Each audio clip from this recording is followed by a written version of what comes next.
Now अब हम चालू कर रहे हैं। अब हम नया चैप्टर चालू कर रहे हैं, रासायनिक बल गतिकी। ठीक है, तो केमिकल काइनेटिक्स, केमिकल काइनेटिक्स, रासायनिक बल गतिकी। रासायनिक बल गतिकी एक इंपॉर्टेंट टॉपिक है, इजी है। थोड़ा शुरू में अजीब लगेगा कि सर आप ये डी बाय डी टी और ये क्या लिख रहे हैं। ठीक है, तो चैप्टर में हम सबसे पहले क्या पढ़ेंगे, हम पढ़ेंगे दर। हमारे पास दर क्या होती है, दर कैसे रहती है, ये बेसिक पढ़ेंगे। ठीक है, तो दर पढ़ने के बाद हमारे पास जो दर के बाद है, दर किस किस पे निर्भर करती है उसको हम पढ़ेंगे कि दर की निर्भरता सांद्रता पे कैसे है, तापमान पे कैसे है। तो हम इस चैप्टर की शुरुआत करते हैं। सबसे पहले हम दर को बताते हैं कि हमारे पास दर जो है वो कैसे हम बताते हैं। ठीक है, दर हमारे पास तीन तरीके से हम बता सकते हैं। पहला हम बता सकते हैं औसत दर, आर एवरेज। औसत दर हम क्या कह सकते हैं, देखना जरा समझना। मान लो हमारे पास कोई भी अभिकारक है। ठीक है, अभिकारक भी ले सकते हैं, उत्पाद भी ले सकते हैं। तो अभिकारक हमारे पास क्या है, शुरू में अभिकारक की सांद्रता हमारे पास क्या है, ज्यादा है। ठीक है, शुरू में अभिकारक है तो सांद्रता वर्सेस समय का हम ग्राफ बनाते हैं। सांद्रता को स्क्वायर ब्रैकेट से भी बता देते हैं या कंसंट्रेशन ले देते हैं। ठीक है, सांद्रता वर्सेस समय का हम ग्राफ बनाते हैं। तो टाइम के साथ सांद्रता स्ट्रेट लाइन भी हो सकता है, कर्व भी हो सकता है। ऐसे मान लो सांद्रता घट रही है, किसकी, अभिकारक। अभिकारक की सांद्रता समय के साथ घट रही है, यानी ये हमारे पास रिएक्टेंट अभिकारक है। अभिकारक की सांद्रता टाइम के साथ घट रही है। ठीक है, तो औसत दर हम कैसे निकालते हैं। औसत दर की अगर हम बात करें तो औसत दर जैसे हमने कहा, हमारे पास शुरू में यहां पे और यहां पे, ठीक है, अगर हम अलग अलग सांद्रता पर हम C1 मान लो, शुरुआती ये C1 सांद्रता कब है, जब तापमान टाइम कितना है, T1 टाइम पे सांद्रता C1 है। मान लो कुछ सांद्रता है हमारे पास। ठीक है, धीरे धीरे सांद्रता घट रही है, तो कुछ देर बाद यानी कुछ देर बाद सांद्रता T2 टाइम पे कितनी हो गई, C2। तो हमारे पास औसत दर कैसे बताते हैं, दर का मतलब है बदलाव, समय के साथ बदलाव।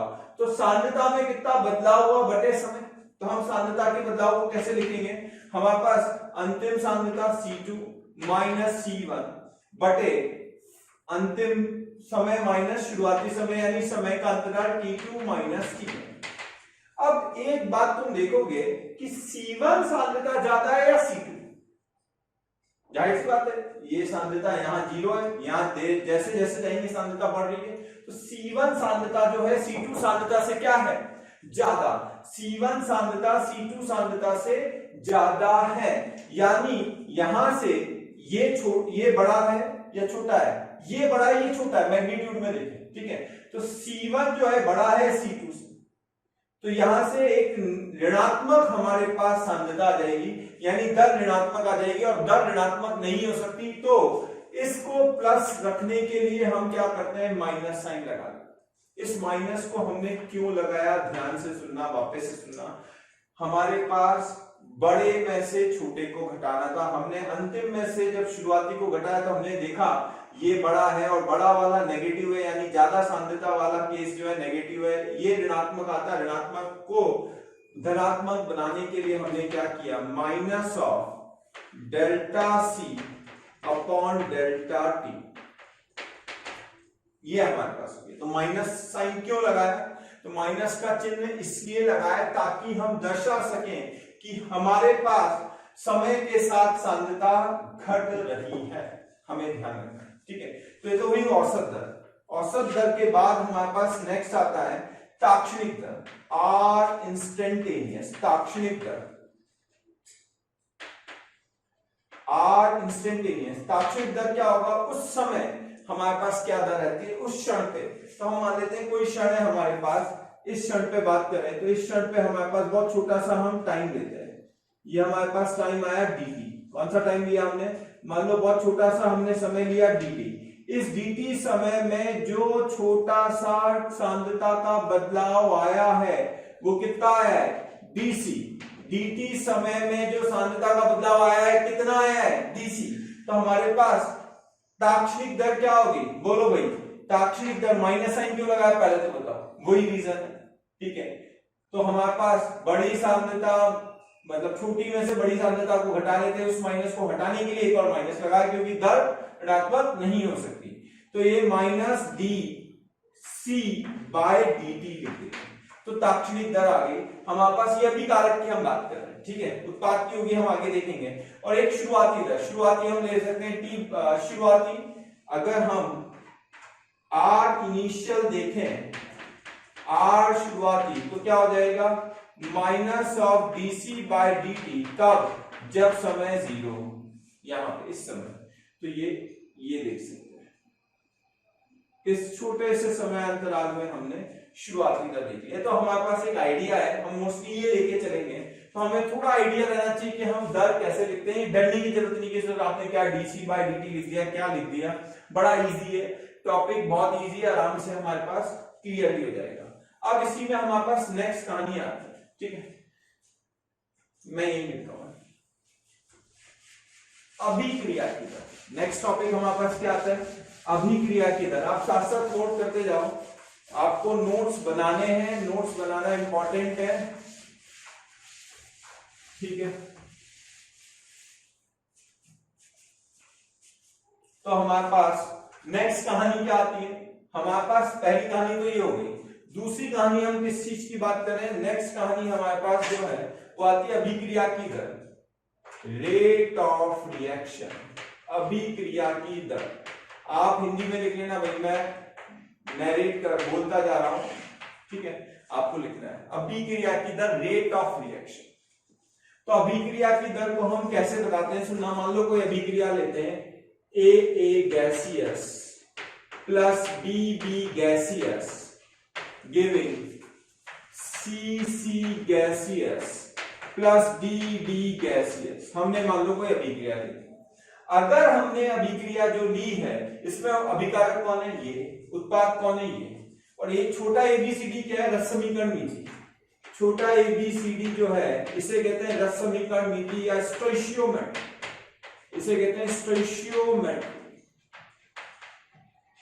स्टोइशियोमेट्री ऑफ रिएक्शन या रस समीकरण नीति। जैसे हम लिखते हैं ना N2 plus 3H2 gives 2 ammonia, और 3 और 2 जो है वो क्या है हमारे पास, रस समीकरण। अब सुनना, हमारे पास रेट ऑफ रिएक्शन को हम कैसे बता सकते हैं, अभी अभी हमने जो पढ़ा उससे हम देख रहे हैं। सबसे पहले रेट ऑफ रिएक्शन R, अभिक्रिया की दर, ठीक है, मैं इसे समझाऊंगा, पहले मैं फॉर्मूला लिख रहा हूं, -1/a dA by dt is equals to -1/b dB by dt। Minus क्यों लगाया, क्योंकि अभिकारक की सांद्रता समय के साथ घटती है, उसको हमने माइनस से अपेंड कर दिया, ताकि माइनस लगा के हमने जो अंदर से ऋणात्मक चिन्ह आ रहा था उसको हटा दिया, इसीलिए हमारे पास दर यहां से पॉजिटिव आई, ठीक है। अगर मैं बात करूं अभिकारक के बाद उत्पाद की, तो उत्पाद में क्या आएगा, पॉजिटिव साइन है, तो plus 1/c dc by dt, साथ साथ लिख लो 1 प्लस में dd by dt। अभी मैं इसे समझाऊंगा, समझाया नहीं है, पर ये हमारे पास पहला फॉर्मूला है चैप्टर का, इस पे काफी क्वेश्चंस आते हैं, हमें ये खास तौर पे ध्यान रखना है, इस चैप्टर के काफी क्वेश्चन आते हैं, हमें खास तौर पे ध्यान रखना, ठीक है।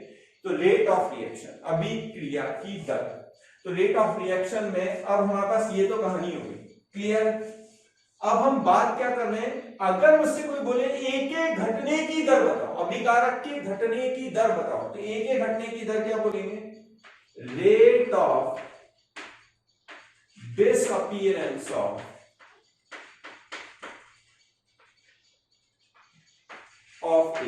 ए के घटने की दर, तुम हिंदी में लिख लेना, rate of disappearance of A. Rate of disappearance of A हमारे पास क्या होगा, यहां पे minus D A by D t आया। कैसे, मैंने अभी फॉर्मूला समझाया नहीं, अभी मैं फॉर्मूला समझाऊंगा। इसी तरह कोई बोले बी के घटने की दर बताओ, rate of disappearance of B, तो हमारे पास यहां बी लिख देते हैं, तो बी के घटने की दर क्या आ जाएगी, माइनस ऑफ, थोड़ा सा इधर, ठीक है, तो minus of D B by D, ये हो गया आपके पास बी के घटने की दर। अच्छा, सी के बनने की दर क्या होगी, यहां पे हम लिखेंगे rate of thank you very much for your love and affection. Daily हजारों बच्चे हमारे वीडियोस का लाभ उठा रहे हैं। आपसे मेरी रिक्वेस्ट है कि इस वीडियो डिस्क्रिप्शन में जो लिंक दिया हुआ है उसको प्लीज़ क्लिक करके रजिस्टर करें। एंड आपसे मेरी रिक्वेस्ट है, जो बच्चे हमारे डाउट सेशंस और हमारे स्टडी मटेरियल को यूज़ करना चाहते हैं वो प्लीज़ हमारा प्रीमियम कोर्स सब्सक्राइब करें। अपीयरेंस ऑफ सी के बनने की दर, रेट ऑफ अपीयरेंस, तुम हिंदी में लिख लेना तो आप क्या लिखोगे, सी के बनने की दर, ठीक है, rate of appearance of C is equals to plus DC by D. बड़ा इंपॉर्टेंट है, समझते जाएंगे। इसी तरह rate of appearance of D, D के बनने की दर, डी के बनने की दर हमारे पास आ जाएगी D D by D D. अब हम बात क्या कर रहे हैं, देखो बच्चों, हमें ये ध्यान रखना है कि हमारे पास ये फॉर्मूला है क्या, ऐसे समझना। मान लो तुमने चॉकलेट ली, प्लस मैदा ली, क्या ली, और केक बनाया। चॉकलेट प्लस मैदा से केक बनाया। मान लो 2 चॉकलेट लेते हो, 3 मैदा के टुकड़े लेते हो, तो मान लो 1 केक बनता है, ठीक है, मान लो ऐसा कुछ केस। तो ध्यान से सुनना, ये 2 और ये 3 क्या है, रस समीकरण नीति। यदि ये 2 लोगे, यदि ये 3 लोगे तो ये 1 बनेगा, ठीक है। अब ध्यान से सुनना, अगर मैंने चॉकलेट के मान लो 4 डिब्बे ले लिए, मैदा के कितने लेने पड़ेंगे, 6। हाँ, अगर मेरे को किसी फैक्ट्री के घटने की, फैक्ट्री में सॉरी केक के बनने की दर, हमें क्या देखना है, केक की फैक्ट्री में बनने की दर मुझे अगर बतानी है, तो फैक्ट्री में जो केक के बनने की दर है वो मैं कैसे बता सकता हूं, ऐसे समझना। मैं बोल सकता हूं कि यार प्रति घंटे 4 चॉकलेट के डिब्बे खत्म हो रहे हैं। कितने? प्रति घंटे 4 चॉकलेट के डिब्बे खत्म हो रहे हैं। तो मैंने अभिकारक के घटने की दर से क्या बता दिया, फैक्ट्री के बनने की दर। पर हमारे साथ एक समस्या आ गई, चाहे मेरे को देखो फैक्ट्री की दर तो चाहे चॉकलेट से देखो चाहे मैदा से देखो समान होनी चाहिए। अरे यार किसी भी फैक्ट्री में दर हम क्या लिखेंगे, सेम लिखेंगे।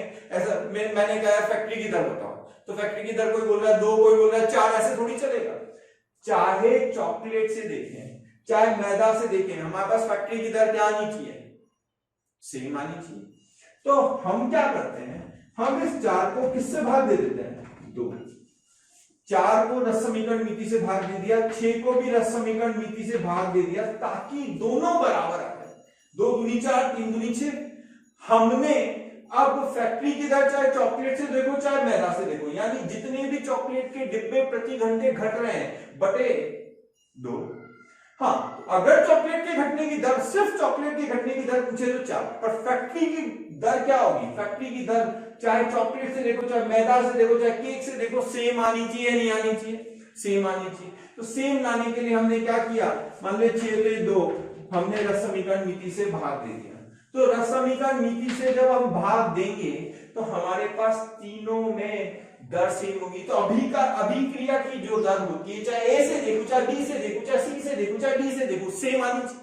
तो सेम लाने के लिए हमने किससे भाग दे दिया, रस समीकरण नीति से भाग दे दिया। हाँ या ना, बिल्कुल क्लियर है मेरी बात। दूसरी बात, पर ए के घटने की दर रस समीकरण नीति पे निर्भर नहीं करती। चॉकलेट की घटने की दर, उसको रस समीकरण नीति से क्या मतलब है, 4 चॉकलेट घट रही है प्रति घंटा, उससे क्या मतलब है, 2 से।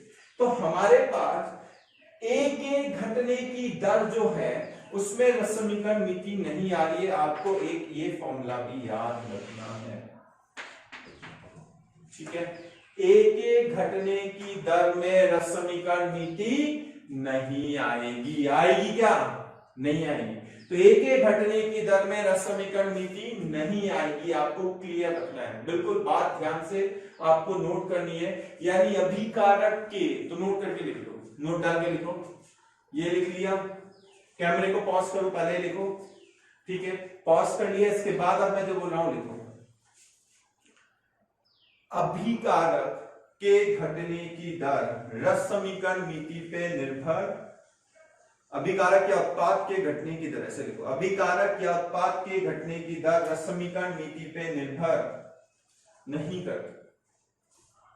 लिखिए, अभिकारक या उत्पाद की दर, घटना मत लिखो, अभिकारक या उत्पाद की दर रस समीकरण नीति पे निर्भर नहीं करती, जबकि अभिक्रिया की दर रस समीकरण नीति पे निर्भर करती है। तो एक क्वेश्चन तुम करोगे, आप लोगों को एक क्वेश्चन करना है, ठीक है? कैसे करेंगे जरा देखना। तो ये प्रश्न क्या है? प्रश्न ये है कि आपको सबसे पहले अभिक्रिया की दर का फॉर्मूला लिखना है, सिर्फ फॉर्मूला लिखो, N2 + 3H2 सब गैसियस ले लेते हैं हम, ठीक है, गिविंग 2 अमोनिया, ये हमारे पास है, इसका अभिक्रिया की दर का फॉर्मूला लिखो सब कुछ। तो क्या लिखा भाई? R = माइनस, अभिकारक इसलिए माइनस लगा, रस समीकरण नीति कितनी है? 1 dN2/dt। तो हमें धीरे धीरे सीखना है जब तक, -1/3 dHdrogen/dt -1/2 dAmmonia/dt। तो हमारे पास यह क्लियर, तो हमारे पास ये अभिक्रिया की दर। अच्छा, मान लो अगर मुझे लिखना होता हाइड्रोजन के घटने की दर, लेट्स से हाइड्रोजन के घटने की दर, बताओ क्या होगी? हाइड्रोजन के घटने की दर, rate of disappearance of hydrogen. 3 आएगा नहीं आएगा? रस समीकरण नीति नहीं लेते हैं, किसमें? अभिकारक या उत्पाद में, घट रहा है इसलिए माइनस साइन। अगर अमोनिया के बनने की दर, कोई बोलता अमोनिया के बनने की दर, क्या लिखेंगे बताओ? बिल्कुल सही, प्लस आएगा, 2 नहीं आएगा, dAmmonia/dt खुद जरूर लिखना, वरना सीख नहीं पाओगे, ठीक है? तो इसी पे एक प्रश्न लेते हैं, तो प्रश्न लेते हैं इस पे, यहीं पे लिख रहा हूं। अब अगला प्रश्न आपको ये बताना है, यदि, लिखते जाओ प्रश्न, यदि निम्न अभिक्रिया के लिए, मैं अभिक्रिया को ऐसे लिख देता हूं, 2 ammonia gives N2 gaseous + 3H2 gaseous. यदि निम्न अभिक्रिया के लिए हाइड्रोजन के बनने की दर 10⁻⁻2 मोलरता प्रति सेकंड है, हाइड्रोजन के बनने की दर 10⁻⁻2 मोलरता प्रति सेकंड है, तो अमोनिया के घटने की दर ज्ञात कीजिए। तो अमोनिया के घटने की दर ज्ञात कीजिए, साथ ही अभिक्रिया की दर भी ज्ञात कीजिए, साथ ही अभिक्रिया की दर भी ज्ञात कीजिए। तो हाइड्रोजन के घटने की दर, ठीक है। अब इतना नहीं लिखेंगे हम इतना नहीं लिखेंगे। अब क्वेश्चन को सॉल्व कैसे करना है, पहले तो पॉज करो कैमरा और खुद सॉल्व करो। करा आप लोगों ने सॉल्व, ठीक है, कैमरा पॉज करके खुद सॉल्व करना है। आप, मेरे को लगता है आप लोगों ने कर ही लिया होगा। तो हाइड्रोजन के घटने की दर कितनी है? 10⁻⁻। क्लियर? अच्छा एक बात बताओ, मैंने क्या कहा था, इन दोनों को बराबर कब कर सकते हैं? मैंने बताया था कि इसमें 10⁻⁻2/3 रस समीकरण नीति से डिवाइड कर दें। यहाँ पे कितना है? अमोनिया, तो जो भी अमोनिया की दर होगी, जो भी x मान लेते हैं, अपॉन 2 आयन, अमोनिया के घटने की दर बराबर हाइड्रोजन के बनने की दर। तो इन दोनों की दर को रस समीकरण नीति से भाग दे दिया, जो भी दर है, अगर दर को रस समीकरण नीति से भाग दे देंगे तो दोनों दर आपस में बराबर हो जाएंगी।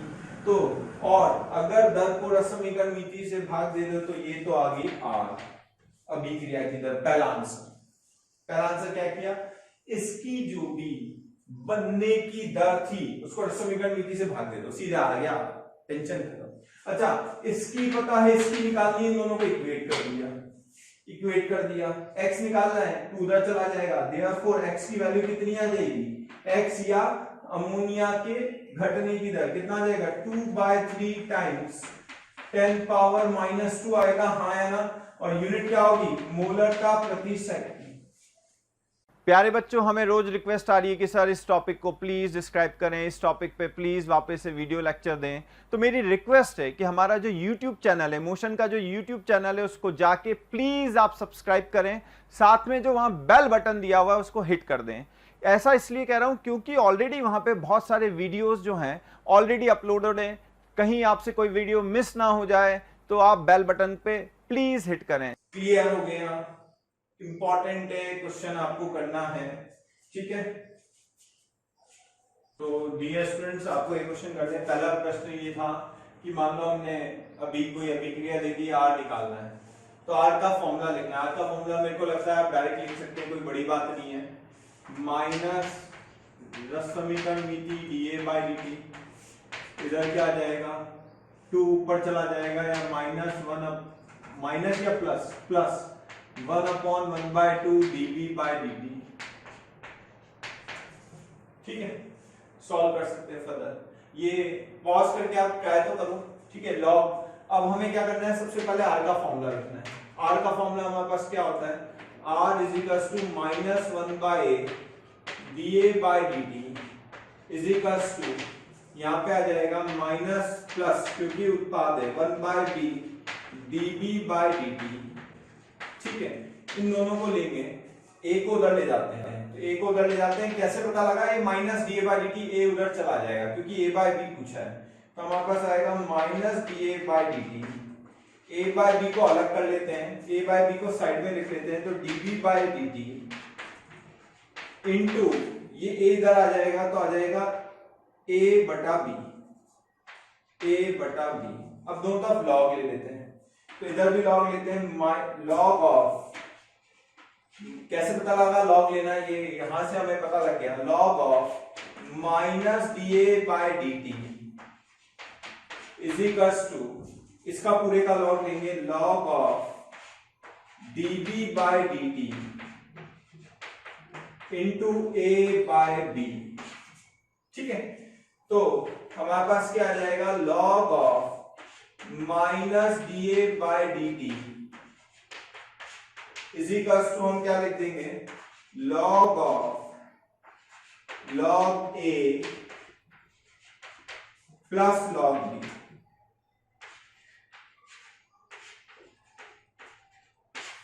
ठीक है। हमने क्या किया, लॉग ए इंटू बी, या लॉग एक्स इंटू वाई होता है log X plus log Y, तो हमने क्या किया, दो तरफ लॉग ले लिया पूरे का, ठीक है, पूरे का लॉग लिया, फिर लॉग ए इंटू बी, या लॉग एक्स इंटू वाई, तो log X plus log Y. अब हमें इक्वेशन नंबर 1 को इक्वेशन नंबर 2 के साथ तुलना करनी है। समीकरण नंबर 1 की तुलना समीकरण नंबर 2 से करनी है, तो ये और ये भाग तो एक जैसा है, जरा देखें, ठीक है, ये दोनों भाग तो एक जैसे हैं, देखो ये भाग और ये भाग एक जैसे हैं, ये भाग और ये भाग सेम है, यानी 0.6 के बराबर क्या होगा, लॉग ए बटा बी, तो हमारे पास आ जाएगा यहां पे लॉग ए बटा बी। मुझे आवाज सुनाई दे रही है, कुछ बच्चे कह रहे हैं कि सर हमें लॉग बता दो, तो मैं लॉग आगे के लेक्चर में बता दूंगा, log A upon B is equals to log 0.6 क्या होता है, लॉग 4 अप्रॉक्स 0.6 होता है, तो लॉग से लॉग हट गया, ए बाई बी बराबर क्या आ गया, 4, तो आंसर कितना आया, 4 आंसर, ठीक। तो हमें ध्यान रखना है कैसे क्वेश्चन करना है, क्लियर। नेक्स्ट टॉपिक हम पढ़ते हैं। अगला टॉपिक हमारे पास आ रहा है rate flow expression. Rate flow expression हम पढ़ रहे हैं। रेट फ्लो एक्सप्रेशन जो हम केमिकल इक्विलिब्रियम, रासायनिक साम्य अवस्था में भी हम पढ़ते हैं, तो अभिक्रिया दर नियम हम पढ़ने वाले। क्या पढ़ने वाले, अभिक्रिया दर नियम। तो पहला फॉर्मूला हम अभिक्रिया की दर का हम लिख चुके हैं। इस फॉर्मूले को क्या कहते हैं, इस फॉर्मूले को कहते हैं डिसइंटीग्रेटेड रेट लॉ, ठीक है। अब हमारे पास अभिक्रिया दर नियम आ रहा है, तो उसको पढ़ने से पहले एक बात समझ लो कि हमारे पास जो अभिक्रिया है, अभिक्रिया किसी भी रिएक्शन में अभिक्रिया की जो दर है, दर की निर्भरता, तो rate of reaction depends on, अभिक्रिया की दर निर्भर करती है, लिख लेना, अभिक्रिया की दर निर्भर करती है, पहला सांद्रता कॉन्सेंट्रेशन, किस पे निर्भर करती है, सांद्रता पे, लिखते जाओ। दूसरा हम कह सकते हैं कैटालिस्ट, उत्प्रेरक। तीसरा हम क्या लिख सकते हैं, तापमान, तापमान पे भी निर्भर करती है, पीएच पे भी कुछ कुछ अभिक्रियाओं में निर्भर करती है। तो अभिक्रिया की दर जो है बहुत सारे फैक्टर पे निर्भर करती है, सांद्रता हो गई, कैटालिस्ट हो गया, टेम्परेचर हो गया, पीएच हो गया, और भी फैक्टर्स हो सकते हैं। In presence of different substances अभिक्रिया की दर अलग अलग हो सकती है। तो अलग अलग पदार्थों के साथ अभिक्रिया की दर हो सकती है, हमें चैप्टर में यही पढ़ना है बस। तो सबसे पहला भाग हम पढ़ रहे हैं कि अभिक्रिया की दर की निर्भरता हम किस पे देख रहे हैं, सांद्रता पे। तो पहला टॉपिक हमारे पास है दर की सांद्रता पे निर्भरता, ठीक है, इसे कहते हैं अभिक्रिया दर नियम। पहले तो टॉपिक लिखो सब लोग, डिपेंडेंस ऑफ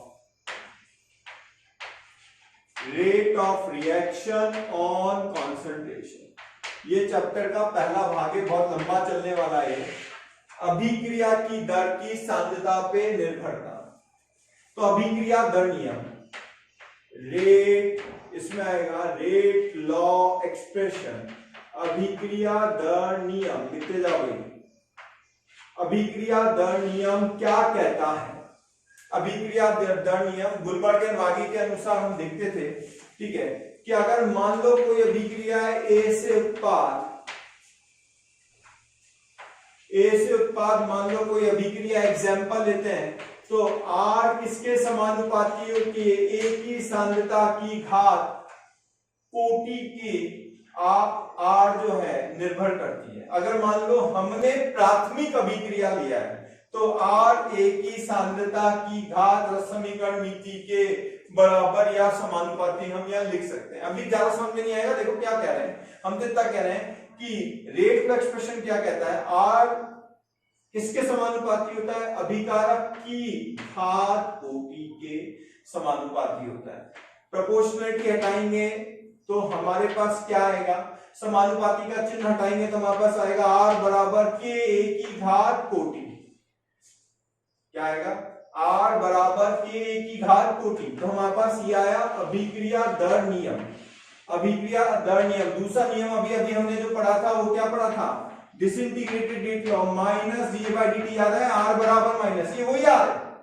तो हमने क्या पढ़ा अभिक्रिया दर नियम में कि R जो है किस तरीके से सांद्रता पे निर्भर करता है। ये कोटि है क्या, ये कोटि केवल और केवल प्रयोग से आती है। कोटि कहां से आती है, केवल और केवल प्रयोग से। इसे मैं आगे लिखो, आगे दूंगा। तो हमारे पास है क्या, अभी मैंने समझाया नहीं है, आगे जाके समझाऊंगा। तो R बराबर के इंटू सांद्रता की घात कोटि, के क्या है, रेट कांस्टेंट, रेट कांस्टेंट, दर नियता, लिखना के बराबर दर नियता, के की मात्रा कोटि के हिसाब से चलेगी, वो हम आगे जाके देखेंगे। R की मात्रा हमारे पास क्या होती है, जो सांद्रता, देखो सुनना, R अगर हम सांद्रता में देखें तो अभिक्रिया की दर की मात्रा क्या होगी, मोलरता प्रति सेकंड, कौन देख चुके हैं, मोलरता प्रति सेकंड। तो अब हम क्या देखने जा रहे हैं, अब हम देखने जा रहे हैं अभिक्रिया दर नियम। अभिक्रिया दर नियम हमें क्या बताता है, हम इस पे आते हैं। तो अभिक्रिया दर नियम R बराबर के A की घात सांद्रता, हम इस पे आते हैं, ठीक है। इसको देखने के लिए अब हम क्या कर रहे हैं, सबसे पहले एक एग्जांपल और देखते हैं। मान लो एक कोई अभिक्रिया है, A गैसियस, B गैसियस उत्पाद, यही है, AA प्लस BB गैसियस उत्पाद बना रहे हैं। तो हमारे पास R हम क्या लिखेंगे, r बराबर k a की घात x b की घात y। मैंने a और b क्यों नहीं लिखा? x a के बराबर हो जरूरी नहीं है, y b के बराबर हो जरूरी नहीं है। याद रखना, नीचे लिखना x प्लस वाई जो है a प्लस बी के बराबर भी हो सकता है, greater than a plus B भी हो सकता है, या less than a plus B भी हो सकता है। ये कुछ भी हो सकता है। x प्लस वाई जो है a प्लस बी के बराबर, उससे ज्यादा या उससे कम कुछ भी हो सकता है। ठीक है, तो x प्लस वाई कुछ भी हो सकता है, हमें ध्यान रखना है। नीचे नोट डाल के, ये लिखने के बाद नोट डाल के कैमरा पॉज करो, नोट डाल के लिखना। नीचे क्या लिखोगे? अभिक्रिया की कोटि, a के सापेक्ष कोटि कितनी है x, b के सापेक्ष क्या है कोटि y, तो ऑर्डर मतलब कोटि। तो अभिक्रिया की कोटि जो है केवल और केवल प्रयोग से आती है। क्या आती है अभिक्रिया की कोटि? केवल और केवल प्रयोग से आती है अभिक्रिया की कोटि, हमें ध्यान रखना। तो अभिक्रिया की कोटि केवल और केवल प्रयोग से ज्ञात की जा सकती है। वो रस समीकरण नीति के बराबर भी हो सकती है, उससे ज्यादा भी हो सकती है, उससे कम भी हो सकती है। कोटि फ्रैक्शन में हो सकती है, इट कैन, लिख लो ये मोल भिन्न में कॉमा, या ऋणात्मक या धनात्मक कुछ भी हो सकती है। तो क्या लिखा हमने? अभिक्रिया की कोटि केवल और केवल प्रयोग से आती है, ये धनात्मक, ऋणात्मक या भिन्न के रूप में भी हो सकती है। लिख लिया? ठीक है, ये इंपॉर्टेंट है और इस पर हम क्वेश्चन करेंगे, पर क्वेश्चन करने से पहले समझ लो होता क्या है। हमारे पास कहानी क्या है, ये हो क्या है। हमारे पास ये कुछ दो तरह की अभिक्रिया होती है। एक होती है प्राथमिक अभिक्रिया और एक होती है हमारे पास जटिल अभिक्रिया। तो कॉम्प्लेक्स यानी जटिल और प्राथमिक यानी सिंपल रिएक्शन। तो एलिमेंट्री यानी सिंपल, इसे कहते हैं प्राथमिक। एलिमेंट्री यानी simple reaction and complex reaction.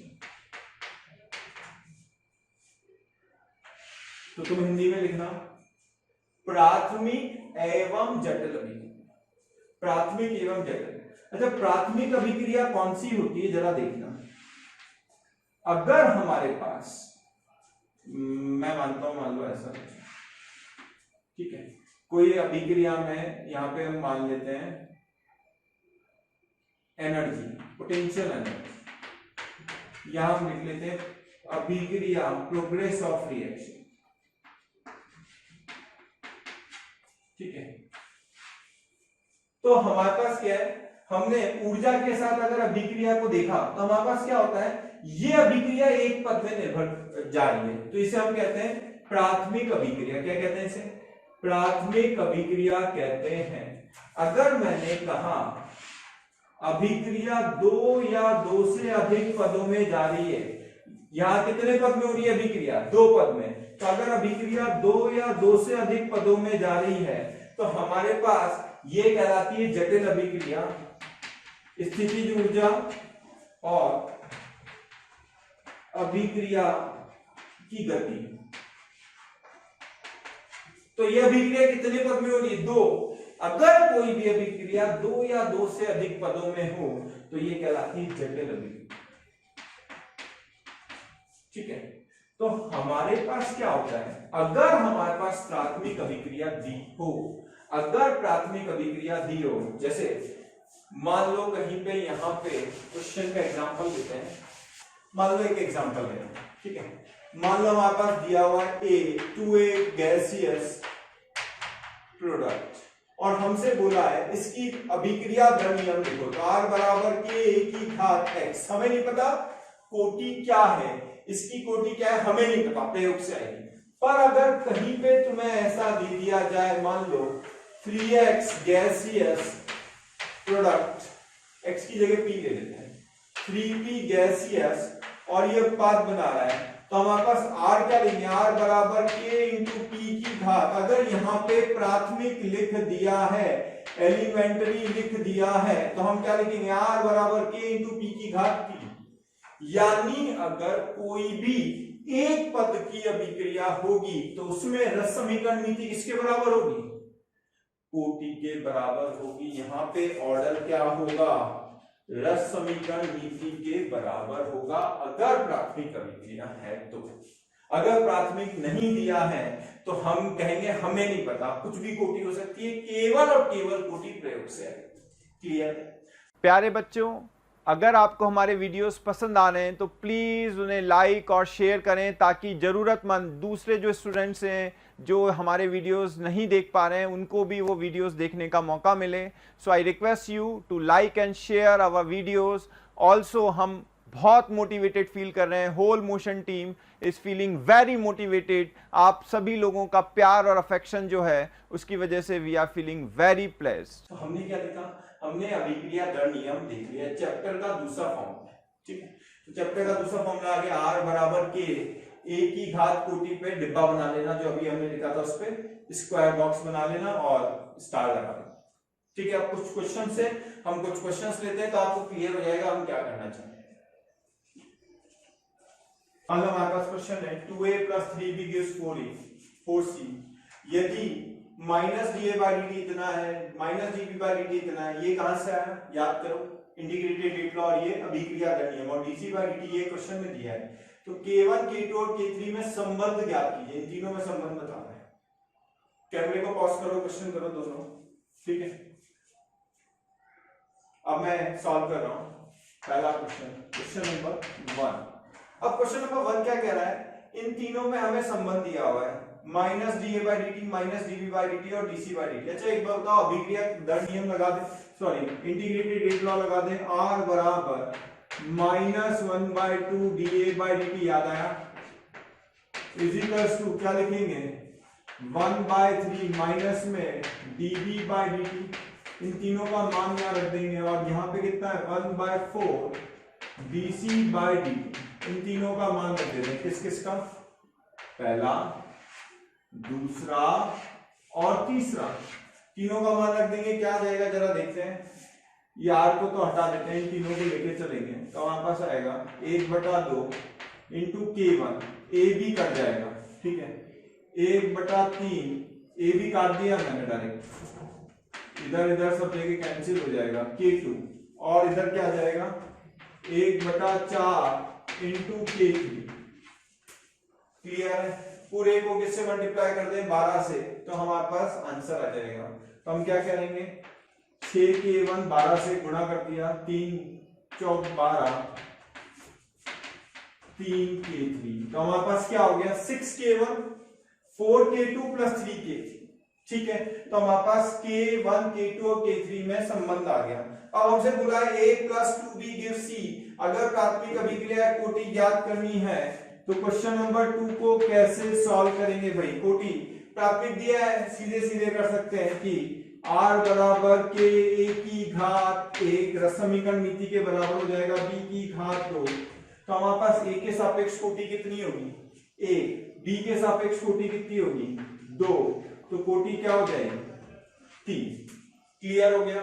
बिल्कुल सिंपल है, ध्यान रखना है कि कैसे हमें करना है। अब हम बात करते हैं कि हम सांद्रता को कैसे लिख सकते हैं।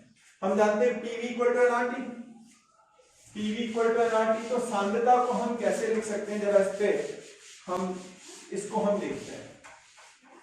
जैसे हम जानते हैं we know that PV बराबर nRT, ये लिखते हैं, ठीक है।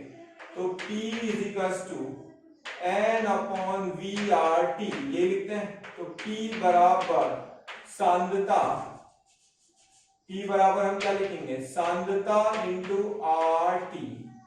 P किसके, सांद्रता के समानुपाती है, हाँ है ना। अगर हम कई बार देखते हैं तो सांद्रता हमारे पास क्या हुई, स्क्वायर ब्रैकेट में हम सांद्रता लिखते हैं, वो हुई N अपॉन V। क्लियर है? तो हमारे पास कभी भी मान लो ऐसा कोई क्वेश्चन आए, मान लो क्वेश्चन आए कि हमारे पास A प्लस 2BC और ये हमारे पास है प्राथमिक अभिक्रिया एलिमेंट्री। तुम एग्जाम्पल को समझना, ठीक है। A + 2B = C, ये प्राथमिक अभिक्रिया दिया और हमसे क्या बोला जा रहा है?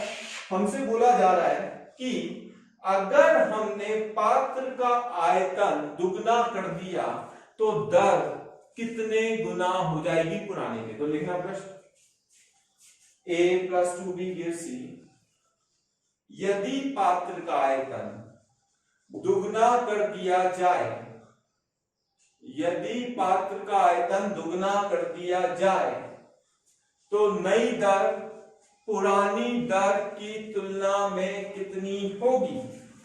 तो कैसे करते हैं सुनना, इसको सॉल्व करने का बड़ा आसान तरीका है। R = K, A की घात 1 B की घात 2, ठीक है, ये शुरुआत है। R फाइनल क्या लिख देंगे? K A की घात x B की घात 2। अब हम लोग क्या कर देंगे? R इनिशियल = K तो कट गया, सांद्रता क्या लिख देंगे? A के मोल बटा आयतन B के मोल बटा आयतन की घात 2 बटे। अब हमसे क्या बोला जा रहा है कि हमारे पास क्या हो गई? आयतन दुगना हो गया तो A के मोल उतने ही है, आयतन दुगना हो गया। NB कितना है? NB उतना ही है, आयतन दुगना हो गया है। सब कैंसिल हो जाएगा, केवल 2 दूनी 4 और ये 2 ये बचेगा। तो हमारे पास क्या आएगा देखना है। तो हमारे पास आएगा R initial upon R final = 1/1/1/2, सब कैंसिल हो जाएगा, 1/4, 2 × 2 4 स्क्वायर है। तो यहां पे क्या आ जाएगा? R फाइनल = पहले तो इसको लिख लेते हैं। तो हमारे पास आएगा R initial upon R final = 1/1/8, 8 ऊपर चला जाएगा, R initial upon R final = 8। तो R फाइनल क्या हो जाएगा? दर क्या हो जाएगी? शुरुआती दर बटा R। क्लियर हो गया? अगर मान लो ऐसा कोई क्वेश्चन आए कि यार A + 2B = C, अगर ये प्राथमिक अभिक्रिया है और बोला जाए कि B आधिक्य में, क्या है? B आधिक्य में, तो समझ जाना हमारे पास क्या होता है? R = K × A की घात 1 B की घात 2। जो आधिक्य में, मान लो एक टंकी भर के अम्ल है, उसमें 1 बूंद क्षार डाल देंगे तो अम्ल का कुछ नहीं बिगड़ेगा। तो हमारे पास B की सांद्रता क्या है? लगभग नियत रहेगी सांद्रता। तो एक नियत इंटू दूसरा नियत, K भी नियतांक है, B भी नियत है, नियत इंटू नियत, नया नियतांक आ जाएगा R = K' A की घात 1। तो क्या कोटि आ गई? कोटि आ गई 1। समझ में आ गया? इसे कहते हैं छद्म प्रथम कोटि की अभिक्रिया। वास्तविकता में कोटि 3 थी, पर अब हमारे पास कोटि कितनी हो गई? 1। तो होनी कितनी चाहिए? कोटि 3। तो ये हमारे पास सूडो काल्पनिक, काल्पनिक यानी छद्म प्रथम कोटि की अभिक्रिया है, यानी काल्पनिक प्रथम कोटि की अभिक्रिया हमारे पास, ठीक है। तो इसकी कोटि कितनी होगी? 1। क्लियर है? इसे मैं आगे जाके अभी बताने वाला हूं, ठीक है। तो हमारे पास इस तरह के 2-4 क्वेश्चन और देख लेते हैं, फिर आगे बढ़ते हैं। तो प्यारे बच्चों, आपको है ना, मैं हिंदी कर देता हूं, आपको ये क्वेश्चंस करने हैं। 2NO + O2 = 2NO2, हिंदी में लिखना।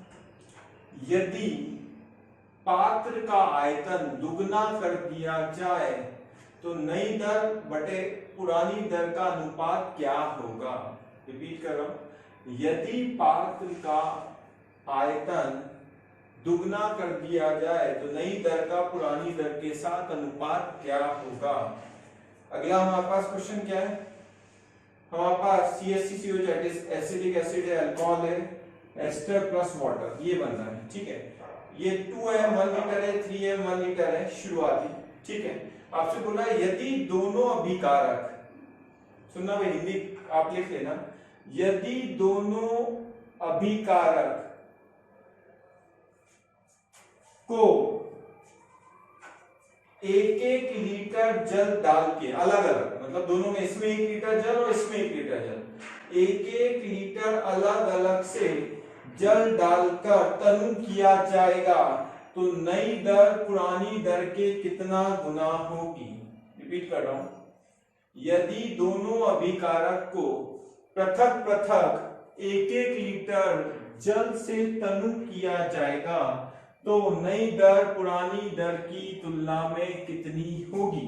ये हमें क्वेश्चन करने दोनों, ठीक है। तो क्वेश्चन नंबर 1 का सॉल्यूशन क्वेश्चन नंबर 1 का सॉल्यूशन हम कैसे करेंगे। कंटेनर का वॉल्यूम डबल कर दिया, नई दर और पुरानी दर का हमें अनुपात बताना है, ठीक है। R बराबर, अब मैं क्या करता हूं, R शुरुआती अपॉन R फाइनल। अच्छा, ये यहाँ पे मान लेना ये प्राथमिक है, एलिमेंट्री, वरना क्वेश्चन नहीं कर पाएंगे, और ये भी हमारे पास एलिमेंट्री दी, ठीक है। अब हो जाएगा, आप पहले पॉज करो, क्वेश्चन सॉल्व करो, फिर सॉल्यूशन देखना। तो आयतन क्या कर दिया, दुगना कर दिया। तो सबसे पहले R शुरुआती दर क्या लिखेंगे, जरा देखना। शुरुआती दर क्या होगा, R बराबर के n किसका, NO2 का बटे आयतन की घात 2 इंटू n किसका, O2 का, NO2 बटा आयतन। अब क्या कर दिया, आयतन को दुगना कर दिया, NNO2 बटे आयतन दुगना कर दिया कि घात 2, NO2 बटा आयतन दुगना कर दिया। तो हमारे पास क्या आ जाएगा, R शुरुआती बटे R अंतिम का मान क्या आएगा, यहाँ जाएगा 1/1, ये सब कट जाएगा, ये आएगा 1/4, ये आएगा 1/2, ये भी 1/1। तो कितना ये ऊपर चला जाएगा, R शुरुआती अपॉन R अंतिम कितना आएगा, 8। तो R अंतिम अपॉन R शुरुआती कितना हो जाएगा, 8, 1/8। ये आंसर, ठीक है। अगला है, हमारे पास दो पदार्थ है, इन दोनों को मिश्रित किया गया CH3CO C2H5+H2O बना। इसमें और इसमें अगर दोनों में हमने तनु किया 1-1 लीटर से, तो सुनना, पहले तो 1 लीटर ये था, अब 1-1 लीटर दोनों में और मिला दिया, ठीक है। तो नई दर क्या हो जाएगी, अब ध्यान से सुनना, हमारे पास जब इन दोनों को मिलाया तो सांद्रता आधी हुई, और जब इन दोनों को 1-1 लीटर और मिला दिया तो सांद्रता आधी की भी और आधी हो जाएगी, इसकी और इसकी भी सांद्रता क्या हो जाएगी, आधी की भी आधी। तो 1/4 दर हो जाएगी, ओरली हम कर सकते हैं। वापस से सुनना, 1 लीटर और 1 लीटर इन दोनों को मिलाया, 1-1 लीटर कितना होगा, 2 लीटर, ठीक है। अब इसकी सांद्रता 2 है। अब नया आयतन कितना है, शुरू में अगर हम देखें, शुरू में हमारे पास, इसको याद रखें, शुरू में आयतन जो है, वॉल्यूम इनिशियल जो है कितना लीटर है, 2 लीटर, 1 लीटर ये, 1 लीटर। फाइनल वॉल्यूम अगर ध्यान से देखो तो 4 लीटर हो जाएगा, क्योंकि दोनों में पृथक पृथक 1-1 लीटर पानी और मिलाया जाएगा। तो जैसे ही 4 लीटर हुआ, हमारे पास क्या हो गया, इसकी सांद्रता, यार एक तो बताओ, आपके पास मीठा पानी है 1 गिलास, उसमें 1 गिलास मीठे पानी में सिर्फ पानी मिला दिया जाए तो मिठास आधी हो जाएगी, तो इसकी भी आधी हुई और इसकी भी आधी हुई, तो आधी इसकी और आधी इसकी होगी, ठीक है। क्वेश्चन चाहो तो मैं सॉल्व कर देता हूं, आंसर आएगा 1/4। बड़ा इजी है, देखो कैसे होगा। R शुरुआती हो जाएगा K, पहले की सांद्रता और दूसरे की सांद्रता। R फाइनल क्या हो जाएगा, K सांद्रता मैंने क्या बोला, आधी हो गई, इसकी भी सांद्रता मैंने क्या बोला, आधी हो गई, क्योंकि आयतन कितना हो गया, 4 लीटर हो गया, 2 लीटर से 4 लीटर हो गया। तो अब हमारे पास क्या हो जाएगा, R initial upon R final is equal to 4। तो 1/4 हो जाएगी हमारे पास, R अंतिम बराबर 1/4 R शुरुआती, तो R अंतिम बराबर 1/4 हो जाएगी R शुरुआती की। क्लियर हो गया, ठीक है। तो आगे हम नेक्स्ट टॉपिक पढ़ते हैं। अब हमारे पास कहानी क्या है, अभी हमने देखा कि हमारे पास अभिक्रिया की दर कैसे लिखते हैं। तो अभिक्रिया की दर के हमने दो फॉर्मूले लिखे, एक तो डिसइंटीग्रेटेड रेट लॉ और एक अभिक्रिया दर नियम। अब हम कोटि निकालने के तरीके ज्ञात करेंगे, मेथड्स टू कैलकुलेट ऑर्डर। कोटि निकालने के मेथड्स या तरीके हमारे पास हम देखने वाले। डियर स्टूडेंट्स, जो आप वीडियोस देख रहे हैं, अगर उनके डिटेल्ड वीडियो आपको चाहिए या पूरा कोर्स आपको चाहिए तो please call our toll free number 180021217999। I am repeating it again, 180021217999। Thank you.